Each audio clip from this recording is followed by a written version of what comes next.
মানুষ যখনই কোনো কাজ করেন তখন ওনার মনে একটা প্রশ্ন অবশ্যই আসে যে এই কাজের পরে লোকে নিন্দা করবে নাকি প্রশংসা করবে।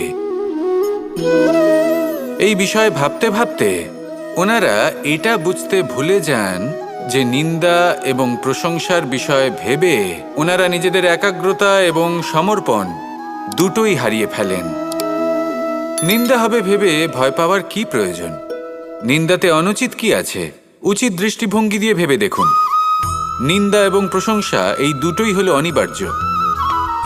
নিন্দা যখনই হয় তখন যে যাই বলুক না কেন আপনি একটা সুযোগ লাভ করেন, একটা সুযোগ নিজের ভুল বুঝতে পারার, সেটা শুধরে নিতে পারেন, নিজের পথ বদলে নিতে পারেন আর সাফল্যের পথে অগ্রসর হতে পারেন।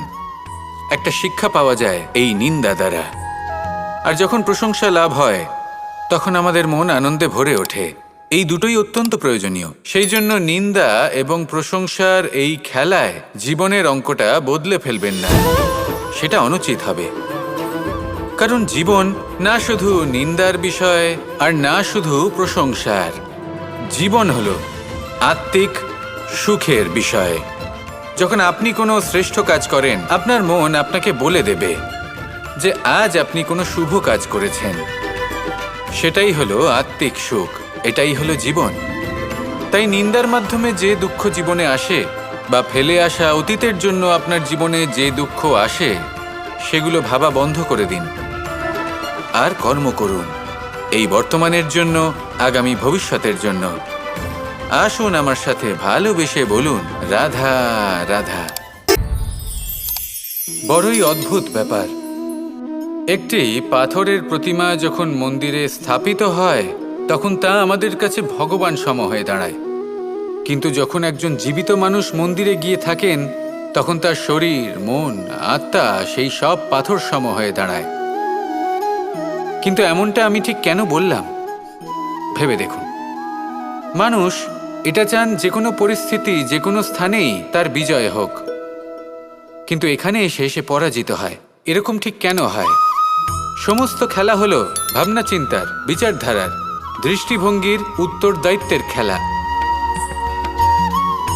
পাষাণের এই প্রতিমা, তার একটি উত্তরদায়িত্ব আছে, আশা ধরে রাখার দায়িত্ব। সেই আশা জানিয়ে মানুষ মন্দিরে আসেন। তেমনি মানুষের একটি উত্তরদায়িত্ব আছে যেটা সে ভুলে যায়। আর সেই উত্তরদায়িত্ব হলো এটা, যে মন্দিরে যে ভগবানকে সে প্রসন্ন করতে যাচ্ছে তাকে সে তখনই খুঁজে পাবে যখন পূর্ণরূপে সে সমর্পিত থাকবে। যদি মনে সমর্পণের ভাব না থাকে তাহলে ভগবান কখনো প্রসন্ন হবেন না।